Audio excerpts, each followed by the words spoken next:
Well, hello. How you doing? This is the S. Anthony Says podcast. This is the S. Anthony Thomas, and I am back, you bastards. This is episode number 329. Okay, I was off for a week. I had a little bit of a technical issue that I couldn't fix in time, so we had to take a little time off, 1 week to retool things. But guess what? I'm back, you bastards. I'm back, baby. Problem solved. Did you miss me? We missed you. You're double incredible. Why, thank you, voice. That's really me talking to the right side of the microphone. Let's start this thing. So basically, like I said, I just had a little bit of a technical issue that I couldn't fix in time, and I didn't want to be. To me, the podcast is kind of like medicine, not in an egotistical way, like, well, my podcast will cure all that that ails you. What I mean by that is, if you have medicine that you're supposed to be taking, what doctors usually say is if you wait a certain amount of time to take the medicine, say for the sake of argument, you're supposed to take the medicine at 10 o'clock and you're going about your day and everything is so hectic that it's so hectic that you forget to take your medicine, and all of a sudden it's 11:30 at night. Well, you wouldn't take your daily dose of the medicine at that time. You would just wait until the next time that the next morning at 10 o'clock to take your medicine. And I think the podcast is like this. By the time the technical snafus and the problems that I had were solved, it was Thursday. I didn't want to put out a Thursday episode on Thursday and then turn right around and put out the episode on Sunday like I normally do. So I had to skip that week. And you know me, I've been doing this almost 5 years. I don't skip weeks unless I have to. I think it's only happened a couple of times. Maybe 2 or 3 times in 5 years. So that's not bad, is it? Of course not. It's not bad at all. You're an incredible man. Thank you very much, voice. That's really me talking to the right side of the microphone. Moving on. Now, folks, let me ask you, this is something I wanted to talk about for a while. And, as everybody knows, I'm writing a new stand-up show. I'm pretty much taking all the stuff that I wrote, because I had written a show that I was going to do, that I was going to take with me. And I kind of looked at it and I went, this is good. This is going to work. They're going to laugh at this and, I'll put it on stage and smack it around. But it doesn't necessarily really feel like a me show. The person that I am now, this show was more in line with who I was years and years ago, not in line with who I am now. I want this to be an S. Anthony Thomas set. Not a Steve Thomas set. I want this to be an S. Anthony Thomas set. And I'm not going to do any Steve Thomas material. I'm going to do nothing but S. Anthony Thomas material for the next 40 to 50 years, unless I get hit by a bus, and then it'll be whatever amount of time between now and being hit by a bus. I'm not going to get hit by a bus. So I say that because I was remembering back in the day when I was performing and going to different cities all the time, which I'll be doing again in the future, obviously. And I remember sitting in a hotel room, and have you ever just sat back and noticed somebody else that was so successful in their particular field that you weren't even jealous of them? You just kind of go, good Lord. And you just kind of went, you just kind of clapped your hands for them. Like, I can't even be jealous of this person. Well, imagine if you saw an entire family like that. So I'm in a different city. I'm not going to say the city, and I'm going to change some things about what actually happened, because I don't want to, I don't want people to know who I'm talking about, because if I got too specific, people would know what city I was talking about, and thus they would know what family I'm talking about. So I'm not going to do that. So there's going to be some, things changed here. I just want to let you know that. So say I'm in this city, I'm sitting down and I order some pizza, and, I'm watching the TV and I'm waiting for a show on cable to come on that I wanted to see. I got the pizza faster than I thought. So I'm going, I got some 15 minutes before the show. Should I scarf this crap down now or wait till the show I want to see comes on? Who am I kidding? It was a whole pizza. I could do both. I was a lot fatter then. Shut up. Anyway, so I turn on the television, and when you go to every city has prominent families for that particular city. They've been successful for generation after generation. They always have these masquerade balls or charitable trusts or something like that. It's named after the family. And if you're from a big city, there's always families like that. And this was a pretty big city. And there was the Johnson family, obviously not really their name. And this family was so damn successful, it almost wanted to make you wanted to vomit. Also, it made me want to say that sentence that I just said previously really, really badly. Right? And they're going, in the Johnson family trust. Oh, if you're from this particular city, you know all about the Johnson family and how much they have done for this particular city that S. Anthony's not going to name because he doesn't want to let anyone know what city it is. And he's going to change a few things anyway when he tells the story, but you get the point. Mr. Johnson, the father, he's an older guy worth $1 billion and hundreds of billions and quadrillion, gazillion dollars. His wife came to him and married him, but she was also, just like him, a self-made person, and she also made quadrillion dollars, and they got together and they made children. Now, Mr. Johnson is a double PhD, quadruple PhD with quadruple PhDs on top of his PhD. He has a master's degree. Just kidding. Why would he settle for that crap? They're all PhDs. I don't know how many he has, but it's a whole lot of them. And his wife, well, she's just like him. He actually had 2 more PhDs than she had. She couldn't take that crap. She took 2 things and got 2 more PhDs in subjects she don't even give a damn about. But even though she loves her husband and she's proud of him, she can't have 8 PhDs when he has 10. Hell no. So she has 2 more PhDs. So she has just as many PhDs on top of PhDs as his ass have, which is why people behind them call them the PhD couple, because they got so much PhDs, the bastards. And now their children. They have 4 wonderful children. And this is the part that annoys you it's not annoys you, but it's just like really weird to see that much success in one family. Normally every family has, regular folks. Some people aren't doing so well. Most people are doing pretty good or okay. And then they have that one person that just destroys compared to everybody else. Everybody else is just, regular working people. You work in a factory, you work in an office, and then you have that one lawyer in the family, or that one doctor in the family, or that one person that did something huge in the family compared to everyone else. And they're the shining star, and everybody talks about that guy. Well, not in this family, my friend, because as the Johnsons had their 4 children, and they both have 10 PhDs. Wait a minute. While I was talking, they both got 2 more PhDs. Now they're both at 12.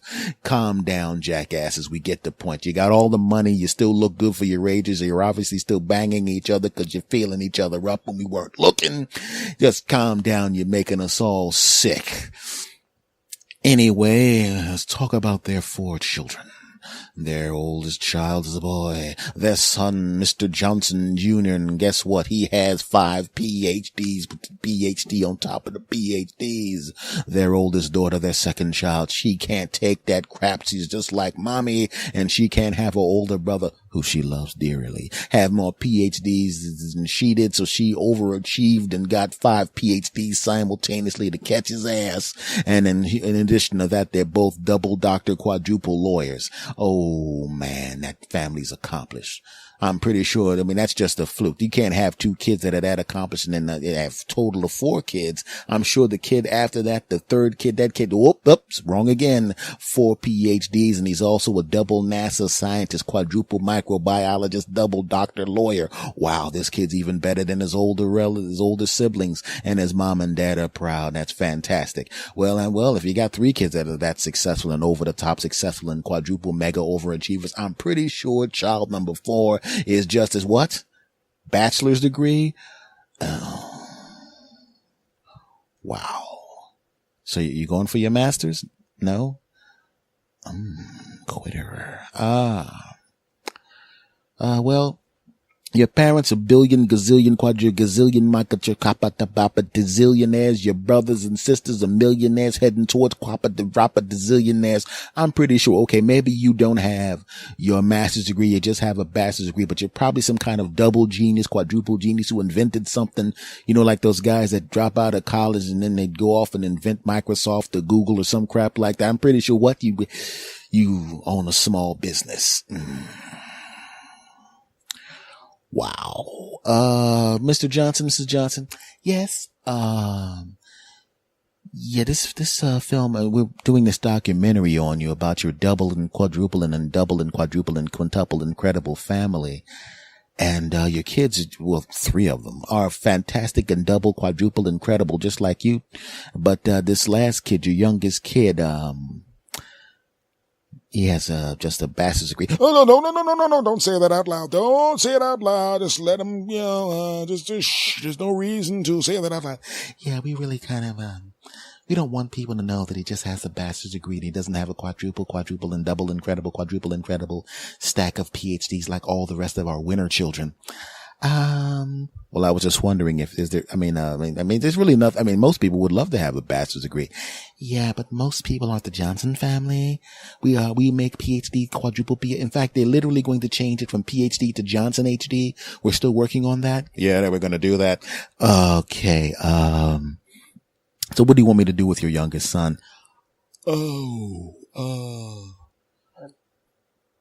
Does he have to be in the special? I'm just saying, I love him and everything, but.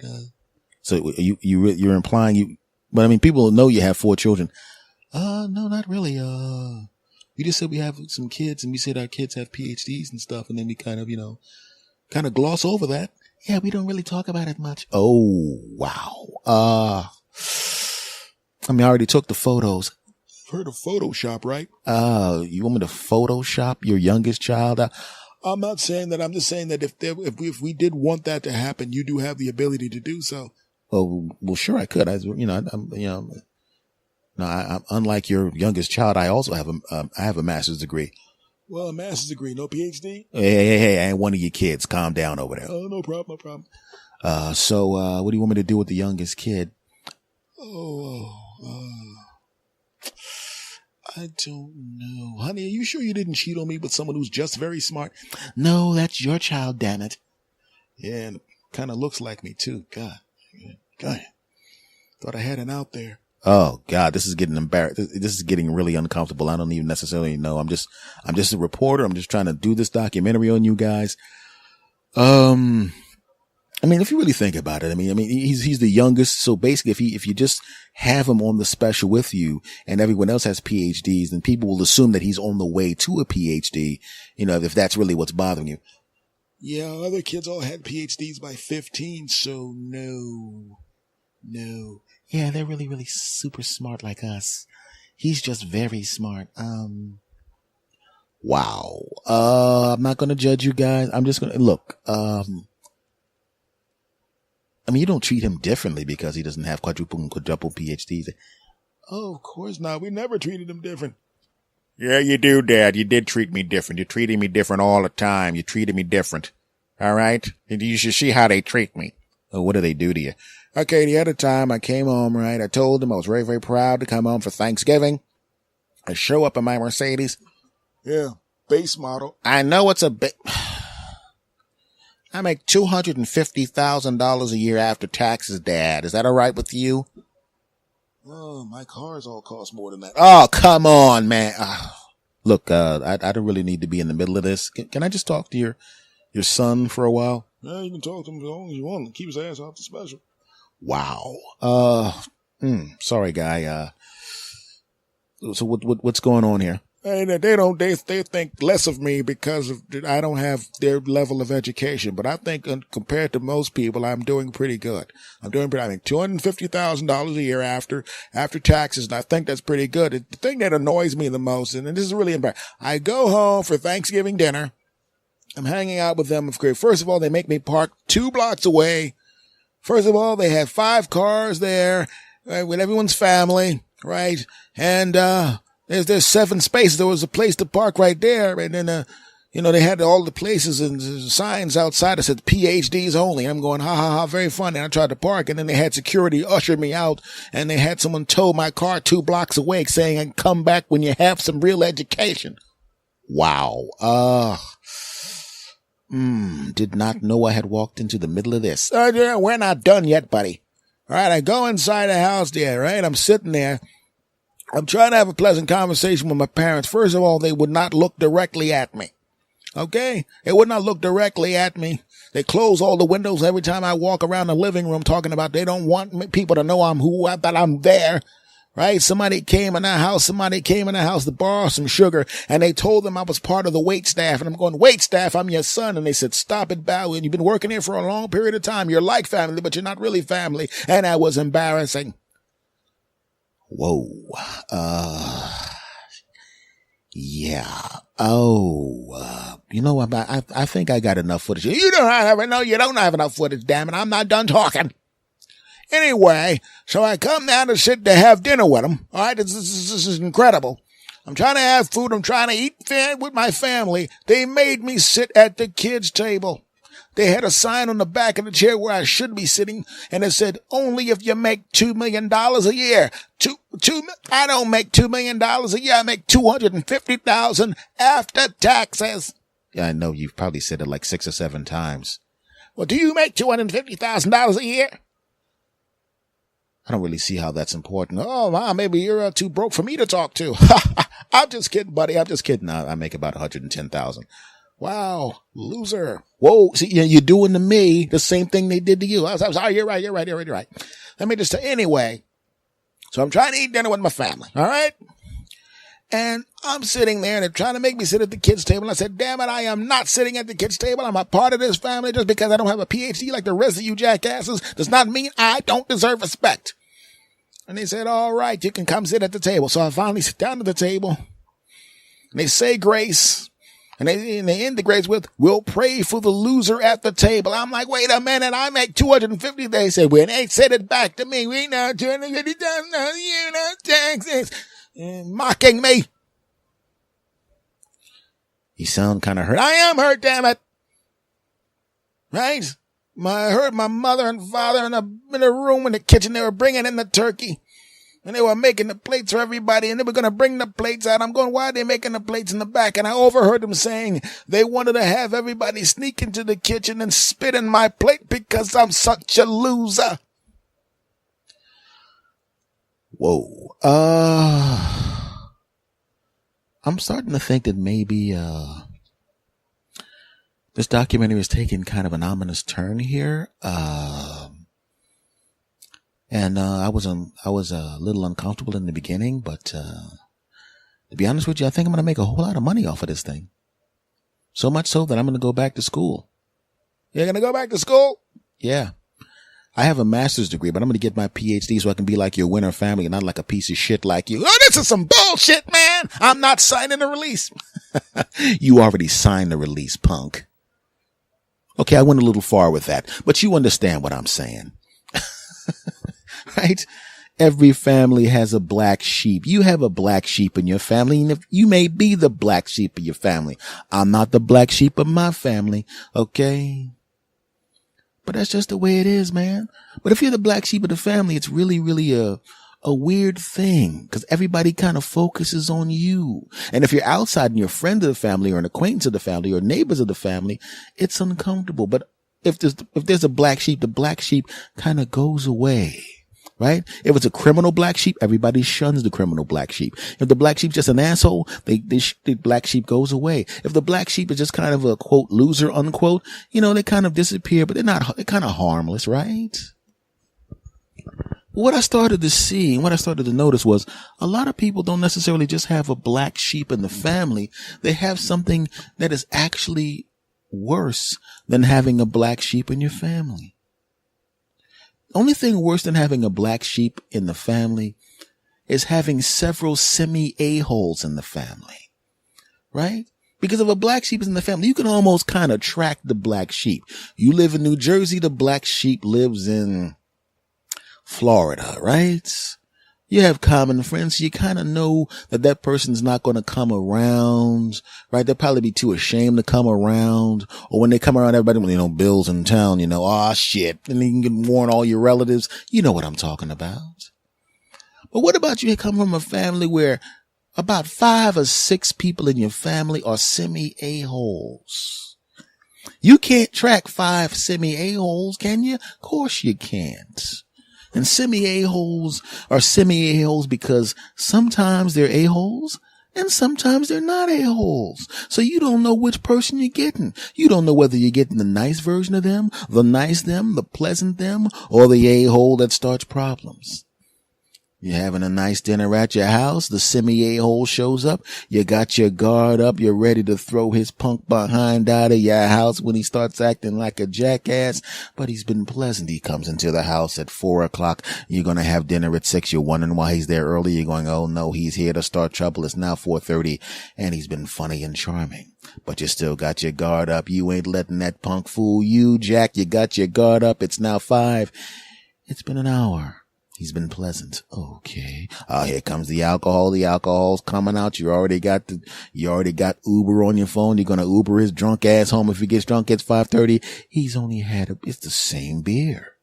In fact, he took that beer, got warm. He put it back in the refrigerator, forgot about the beer, went back into the refrigerator and got the same beer. It's now 6:30 and everybody's here. You're having a great time. The music is going and everybody's having a great time. The thing you're going to watch, you decide to watch a movie together. You watch a movie together. Everything's great. It's 9:30. It's 10:00. Everything's great. He goes home. Whoa. Maybe he's changed. Yay. Some time passes. You wake up the next morning. You go out and you realize your car is not there. Oh no, my car was towed. Oh, damn it. I better call, I don't have any tickets, but there's sometimes the people on the street, they tow your car. There's a mistake. There's somebody else that lives near me that has a very similar car and they may think that's that person I might have. Maybe I'm going to go down there with my ID and to make sure that they know that it's not my car. They picked up the wrong car and maybe I'll be able to get my car back. I got the money. I know it's going to cost some money to get my car out. Not a big deal. I'm going to make that other person pay for it. I'm going to sue them or something, but whatever. I just got to go back down and get my car and you find out, no, your car was not towed. Oh yeah, we saw the guy come out of your house with your keys. He was like, he's like a relative of yours and he just drove off in your car. If it was somebody else, I would have called you, but he looked like a relative of yours. He stole your car, that bastard.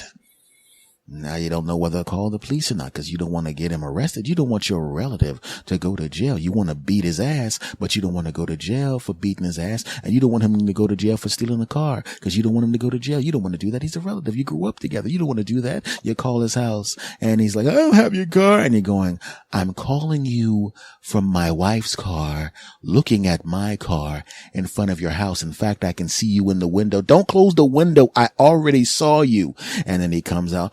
Oh, your car. I thought you meant Yorker. I thought you said Yorker. That's a Swahili word that means antelope. I was like, I don't have your antelope. Here's your car keys. Why are you holding my throat? Ow. Why? Thank you for not punching me harder. Semi-a-holes. Now imagine if you have 5 of those in your family or 6 of those in your family. Maybe even I've seen families that had so many semi-a-holes in the family. It was like the family had 30 people in the city and 17 of those people were pieces of crap. You can't avoid 17 pieces of crap. So when you have a family and there's one black sheep, sometimes it's okay. Sometimes you should, if you have a family and there's one black sheep in the family, damn it, you should shut your mouth and thank your lucky stars that you only have one black sheep in the family. My family has 2 black sheep, right? They're not even close relatives. They're distant relatives, but they're close enough, as far as where they live, where I run into them every once in a while. They're like distant relatives. Right? They're so distant. I don't even know whether or not they're friends of the family that we call relatives or if they're actual relatives. You know what I mean? You ever have those people they're neighbors and they're like they're friends with your grandmom and their son becomes kind of like your cousin and you call each other cousin for such a long period of time and you don't realize whether you're related to the bastard or not. It's kind of like that. So maybe I don't have black sheep in my family, but for the sake of this, I'm going to say these 2 people are kind of like relatives and I had to take them to the side. And I had to have to talk with them. And I very politely let them know they should probably not come to my house anymore. I was very pleasant. I was very nice with it. And no matter what they said, I did not threaten to beat them down. F y'all, don't judge me. So I just think there are times when you should go, you know what? I got one black sheep in the family. I'm cool with that. If you have one black sheep in the family, you should be cool with that. It's just the way it is, my friends. But the thing about it is, if you notice, sometimes it's not just a black sheep that's a relative. It may be even a friend that's a black sheep of your group of friends. Right? You ever have that? And I had a group of friends. My friends were crazy. And they're still my friends. Most, like 99% of them are still alive. There was some that passed away tragically, you know, got sick or, you know, or they pissed me off. And I mean, I'm nothing. I had an alibi. Y'all don't want to be next, do you? Good. And y'all didn't hear that. We'll move on with the rest of this podcast. Just mind your business and shut your mouths. You heard nothing. Do you understand me? Moving on. But you have the friends that there's a black sheep of your friends. And I remember there was a guy, and I talked about someone similar to this because I have close friends, and because I'm a comedian, I used to travel a lot. I literally have clusters of friends in different locations. I'm in Jersey now, but I'm originally from Philadelphia. So I have my original friends from Philly, my original comedy friends and people I grew up with. That's the most sane group of people. The rest are complete nuts, but this is the most sane of the nutty friends. I have a cluster of friends in New York. I have a cluster of friends in San Francisco. I have a cluster of friends in Los Angeles and in various other places. Baltimore, I have a cluster of friends, DC, blah, blah, blah, blah, blah. Okay. And each group, there's a couple of dudes in the group that are, they're harmless to you for the most part as a friend or a semi-friend. But you could tell that they're pieces of crap when it comes to other people. If you understand what I'm saying. It's like they would never try to get it on with your girlfriend, but you could see them going after other people's girlfriends to bang them when they know better than doing that. I'm like, did you just bang that married woman? Yeah, she had a nice ass. Yeah. Why would you, I mean, there's plenty of women. I mean, you're not a bad looking dude. There's plenty of women that you could have jumped on top of that weren't married. Yeah, but she, look at that ass. I had to get me some of that. Yeah, but she was married. She wasn't happily married. How do you know? Well, she was fighting with her husband, you know, and, she was mad at him, and then she needed a shoulder to cry on. And then, I let her cry on my junk a few times. Wow. But why did you, well, she was hot and she was vulnerable, and, I wanted some of that ass. So, no, we went back to my place, and I got up in there and took care of business and put it on her real good. You know what I'm saying? And then, you know, she kind of threw me in her husband's face, and her husband was all mad. He comes over, he wants to fight and everything, you know, and then, he didn't realize that, you know, he was threatening me on the phone. And then, he came over to the house, you know, he said, I'm gonna kick your ass, man. And as you know, I'm 6'6". And I walked out, and he's like, oh, damn. And then he got back in his car and went home, and his wife laughed at him. And then she came over, and I put it on her again a few times. And then she's like about to leave him to be with me. And I was like, I'm bored banging you. You can go back to your husband now. Granted, I permanently damaged their relationship. They got divorced. I mean, that was just a temporary thing. You know, she should have, I mean, had I left her alone, they probably would have been able to work it out. But she had a nice ass. So I took her back to my house, and I worked her ass out. You know what I'm saying? You know, it's kind of messed up, dude. Hey, man, I ain't like I attacked her or anything. I said, yo, girl, what's up? Blah, blah, blah, blah, blah, blah. She was like, he. She rubbed my chest, and I was like, yeah, girl. And I kissed her, and the next thing you know, she's on top of me, bouncing up. You know what I'm saying? I put that work in on her. I tore that ass up. You know what I mean? You know what I mean? I didn't like, it's not like I tried to break up their marriage on purpose. I just wanted to get some of that booty. You know what I'm saying? Whoa. You do know that if, you even attempt to step to a lady that I'm dating, that I know you're 6'6" and I'm only 5'8", but you do know that, I would slam your neck in the door, right? Oh, no. It ain't got to be like that, man. And you got to be like, I would never do nothing like that to none of y'all. You know, but y'all my boys and everything, but everybody else, fuck them. I'm going to do what I got to do. If some girl going to offer me some ass, I'm going to tear it up. I don't care if she's married. I don't care if she got kids. You know what I'm saying? She going to offer me that booty. I'm going to bust it up. You know what I mean? I'm going to give, and I had to distance myself from that guy. Not only because it was immoral what he was doing, but because a couple of times dudes shot at him. It's like, I'm sitting there going, what did you expect to happen? Somebody builds his life around someone. They have a momentary discomfort, and you slide right in and jump up on top of somebody's wife.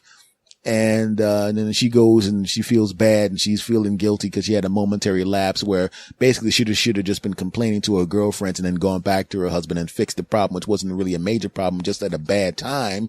And then you take that opportunity to move in and get up in there and take it and do some stuff to her and get it on with her. And then now she feels like crap and the marriage is permanently damaged in most cases. And you live in America and you know there's a lot of guns here and people are going to see how big you are. You know, most guys are not as big and giant as you are. And then, you know, they're going to come in and be like, I'm going to kick that guy. Oh, damn. And then they're going to go home, get a gun and shoot you. Also, you have this habit of sitting next to me because, you know, you always are like asking me stuff. And, you know, I really kind of don't want to get shot because you want to jump on top of married women. So no offense, but, get away from me. Right? I'm not going to say which cluster of friends that was because I haven't been to San Francisco in a while. Oops. Anyway, it's okay.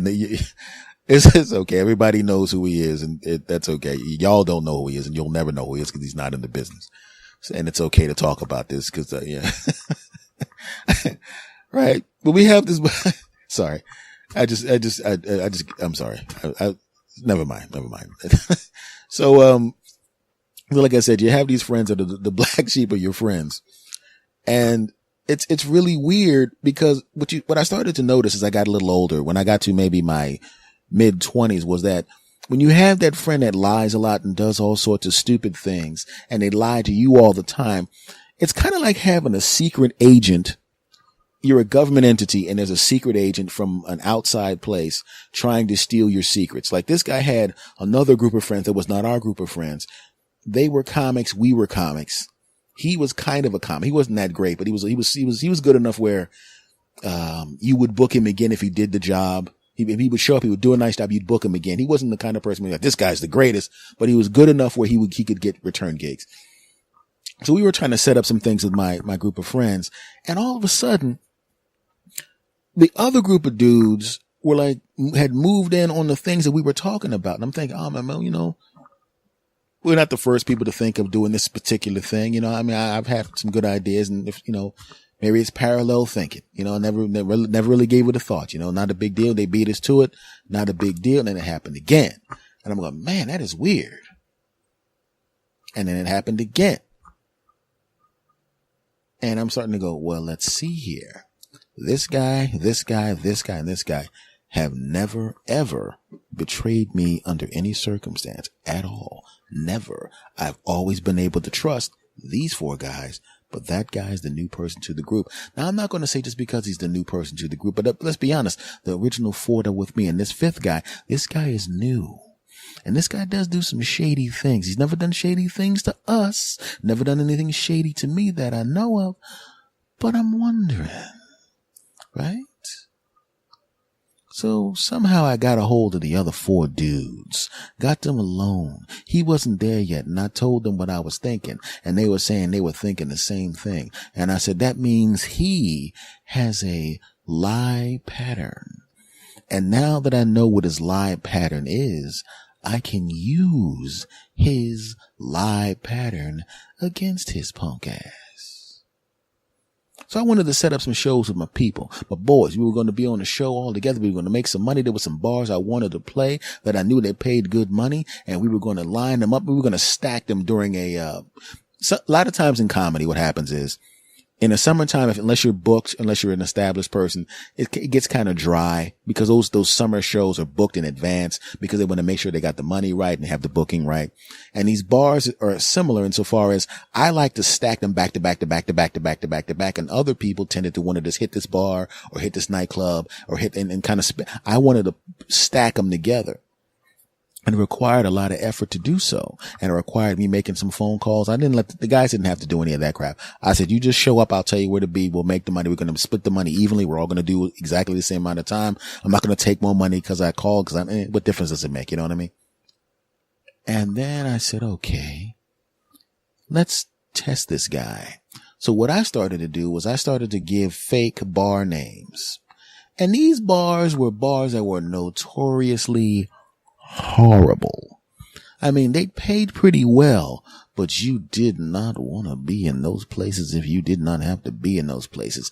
I talked in this podcast before, probably, I think it was years ago, when I talked about a gig I did one place where they literally picked up 5 or 10 pound bags of ice and were throwing them at the acts on stage, right? Places kind of like that. All right. Now, I didn't want to put these people in danger. I just wanted to test and see if this guy was the kind of sleaze bag that would try to steal gigs from us. Now, keep in mind, he's part of the crew, right? He's part of the crew of that specific city. This time I'm not going to say what city I'm talking about. And I wanted to get these gigs for all of us, man. Like I said, I was the one getting the gigs and I was willing to take the money and split it evenly among everyone else. These are my friends. I mean, I don't need to make, what difference does it make? We're all making money. Who cares, right? So I said, I have to do this. We have to test this cat because he's kind of shady, man. He's shady. And I want to know what the deal is with this dude. I want to see if his lie pattern holds true. So we're brainstorming really horrible places to play that suck. Pay pretty good, but they stink. They're horrible experiences. So I go, okay, we had enough of them. I mean, it was like 7 or 8 of them, right? So he comes, hey, what's going on?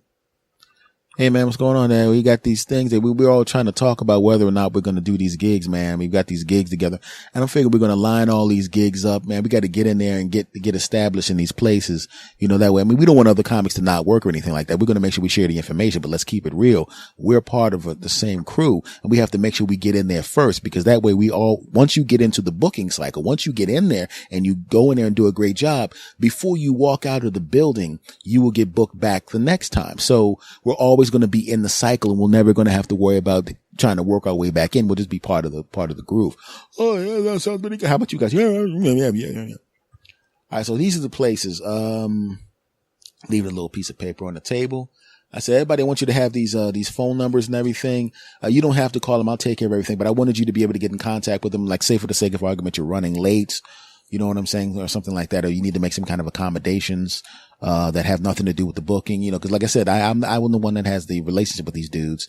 And, once we get in there, you can build a relationship separately with these dudes. And then they have other things, offshoot clubs that we can all play individually. And then we're all set. Okay. Right. Now the other guys, now that I know that this guy's the liar, I'm looking at the faces of my loyal friends and they all have this soft, like, hey, what's going on there? Everything's groovy face, right? I look back at Lie Boy and that's right. And it's what, you've seen those soap operas where the guy is a sinister guy, but nobody knows but him, he thinks. And he goes, Bill, it's great being on this vacation with you. It's really great that you allow my young, attractive, delicious bodied sister to come on this vacation with us.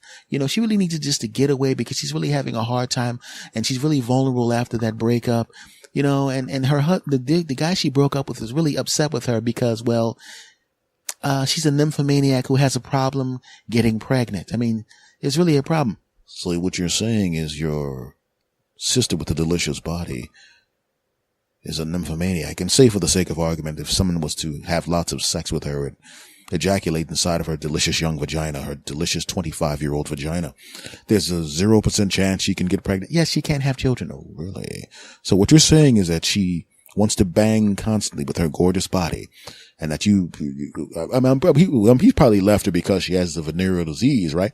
Oh no, she has absolutely no venereal diseases. She can't get pregnant and she likes to bang constantly.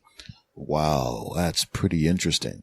Yeah, so I'm going to go someplace really, really far away for a long period of time. So long that if, say for the sake of argument, just hypothetically, if you were going to, bang my sister, just bang the crap out of my sister viciously, she would just viciously bang you to the point where you forgot all about me. And you were to enjoy her delicious young body and you would just bang and bang and bang and bang and bang constantly. You wouldn't even have to wear a condom. You could literally just have sex with her constantly. And I would be so far away that I would not even know about the fact that you're banging my young, vulnerable, perfect body sister. Well, good thing you have a guy like me that you can trust who definitely will not be on top of your sister constantly. How long will you be gone? A really, really long time, like if you were to, I could put it this way. I know you wouldn't do this, of course, but you could probably bang my sister 300-400 times by the time I get back. I definitely wouldn't do that. Okay, I'm going to go for this undetermined amount of time to this location for no particular reason. Okay, fantastic, honey. I'll take good care of your sister. And then the lights go down and the music starts. Yeah, I'm going to take real good care of your sister.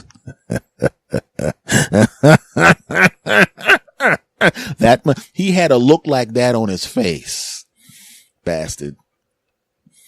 So we're all looking at him like, yeah, it's great. And he's like, oh yeah, you know what? Yeah, I just thought of something I have to do. It definitely doesn't have anything to do with giving this information to other comics and getting a cut of their money because I'm a backstabbing piece of crap and permanently damaging our friendship to the point where we're never going to speak to each other again. So I got to go right now. Okay, buddy. Jerk off. Right? So just as a lark, I began calling the clubs that I used as fake clubs. And I acted like I wanted to be booked there. And they go, oh man, that's too bad, man. That's too bad, Steve. I went by Steve back then. Too bad, Steve. We got all those weekends are booked up solid. Oh, they are they? Yeah. It's really weird because normally we can't really book that many weeks up solid because of the reputation of the club. Oh, yeah. Yeah. People kind of get, we've won the best comedy club to get your ass whipped in the parking lot award 5 years in a row. You did you? Yes. But fortunately we were able to maybe we can do something at a later date. Maybe we can. Click hell no. Right? So that bastard goes to those clubs, bombs his ass off, and he didn't get his ass whooped, but he had some scary moments, and he shouldn't have gone there in the first place. Was I wrong to set his punk ass up? Yes. Am I sorry I set his punk ass up? Hell to the no. F him, that bastard. Moral of the story, ha, that's what you get, punk. And of course, me and my friends did do our little, it was a tour that we did. It was, it was the 2 weeks between Christmas and New Year's Day. And we I can't say where we were because I don't want to get into, but, we did it was a bunch of bar gigs back to back, Moose Lodges, VFW halls, beef and beer type places. Cause there was no gigs for that 2 week period. We were fine, but it's like, if you get an opportunity to perform in front of, big crowds of people that are really glad to have a comedy show and they normally wouldn't have a comedy show, it makes sense to do so. And we did. It was a great thing. I got a tape, out of one of those shows that literally was so good. It looked like there was a big crowd there. It had a nice backdrop there that they put together. The sound was good. I don't even know how it was really, really good. And I got tons of work off of that videotape, which was fantastic. So it worked out great. But sometimes you got to use a person's lie pattern against them. You got to do it. You don't want to do it, but you got to do it. Sometimes you got to find out who you're dealing with. And I use that punk ass bastard's lie pattern against his punk ass. I should say what city I'm talking about. Nah, I'm not going to do that. Even after all these years. So, I don't even know why I brought that up. I'm complaining. Yeah. I don't like complaining except for professionally. Like here or in a stand-up act, I'll complain about stuff. But when it comes to real life, who wants to be hearing? You want to hear somebody complain all the time. You don't want to hear that crap. That kind of drains the life out of you when somebody does that, doesn't it? You show up and the first thing they do is, everything blows, everything sucks. And you're going, oh God, really? Oh, everything's wrong. Everything stinks. And it becomes a habit of them complaining all the time. Well, stop complaining, man. Nobody cares. Even if it's a justifiable complaint, even if an objective person could look at it and go, you know what? You should complain about that. I got news for you. No one wants to hear that crap. So I'm not going to complain anymore. You're going to stop complaining? Yes. I'm going to no complaining, no whining about stuff. None of it. I'm done complaining. Your podcast is basically going to be you saying hello to your audience, and then that's it. Yeah, I do kind of complain in the podcast a lot, don't I? That's all you do is complain. I mean, you got some nice sketches and crap that you write. I mean, that sketch you just did about the family with the rich people. That was a sketch. It was kind of that a lot of that actually happened. I know that, but you always embellish to make for comedic purposes. But what I'm saying is you complain a lot on the show. Yeah. And I've said I'm the one that organizes your notes for stand-up, and I know that there's a lot of complaining in that. Yeah, we are. Yeah. But it's funny. Oh, it's very funny. Very funny. Thank you. But, I'm just saying like normal life. I mean, I'm a professional entertainer. So, it's a catharsis when I do it. I mean, people come to me and then I complain about the kind of stuff that they can relate to, and then they laugh at it and they feel better, and then they go home. Or in the case of the podcast, they listen to it in their car. A lot of people listen to me in their cars and at the gym, and truck drivers, and, people that, there's people in different countries and stuff listening to me, and, like in Canada and Great Britain and Australia and, all over the country. And they like this stuff, Yeah, I understand that. But what I'm saying is that, what I'm saying is that it's not the same thing when I complain in the podcast or in stand up. It's not really the same thing when you've met me, you know me, right? I mean, you don't hear me complaining about crap in real life. No, that's true. You don't really complain about much. I gotta hand it to you. Yeah, because it's like, because if I complain all day, every day, like a lot of people do, then by the time it comes time to do the podcast or finish writing the stand-up act, I would feel like I have already said everything already, and I wouldn't be, so juiced up to talk about it in the podcast. But, if I complain about something, I kind of store it in my mind, and then I write it into a sketch for the podcast or a monologue for the podcast. And then once it's recorded, and, all the people that listen, all the bastard army that listens to me, #bastard army. When they listen to me, then, they like it, and, hey, it was great. I like that thing you did about you're the greatest. That's cool. That's why I do it. When you come to think of it, you're right. I mean, it seemed to me like you complain a lot, but I'm here when you're putting your show together and you're working in stand-up. Yeah. So, when we're just hanging out, you don't hear me complain a lot. Well, technically, this is just you doing another voice to the right side of the microphone. I don't really exist. Yeah, but they don't know that. They've been listening to you for 5 years, stupid. They know it's you.